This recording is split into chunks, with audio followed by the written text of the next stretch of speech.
Okey kak, bagi saya pisang goreng cheese coklat lah. Coklat saja. Ni kak guna pisang apa ni? Pisang nangka. Pisang nangka. Okey, ni guna coklat apa kak? Coklat pokok coklat keju. Oh, 1 kilo ah. Keju coklat. Okey.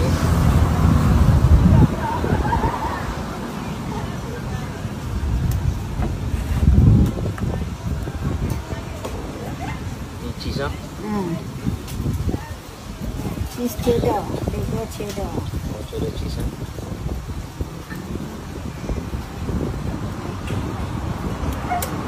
Okey kak, macam ni harga berapa? Yang ni cheese coklat RM10.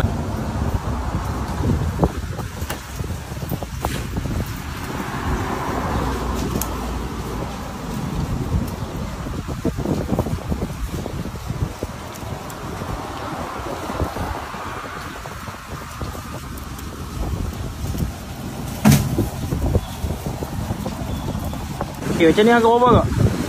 Macam ni harga RM7 satu set. Ada bahan apa dalam ni kak? Ini ada sekuan, terek. Okey. Lepas tu kita ada bawang goreng. Alright. Bawang goreng Kita ada udang. Udang goreng, udang hidup goreng. Udang hidup bukan udang kering. Bukan, udang hidup. Okey. Lepas tu kita ada kacang tanah. Lepas tu kita ada salad.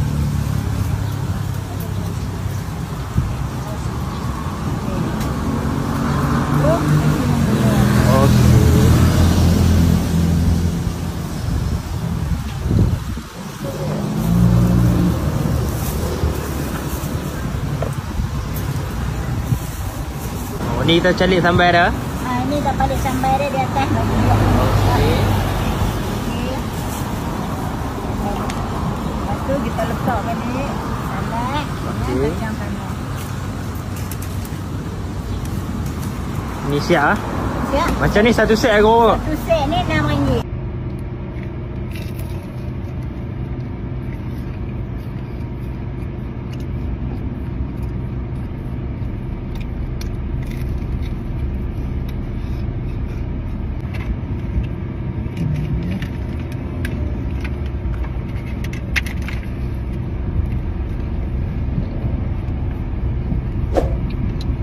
Waktu nego pukul 11 pagi sampai pukul 7 malam. Cuti tak menentu kat sini. Cuti bergantung pada pisang. Daripada Tempuh Hamimah, ada traffic light belok belah kanan. Agak ada tepi, warung ni ada tepi ni lah.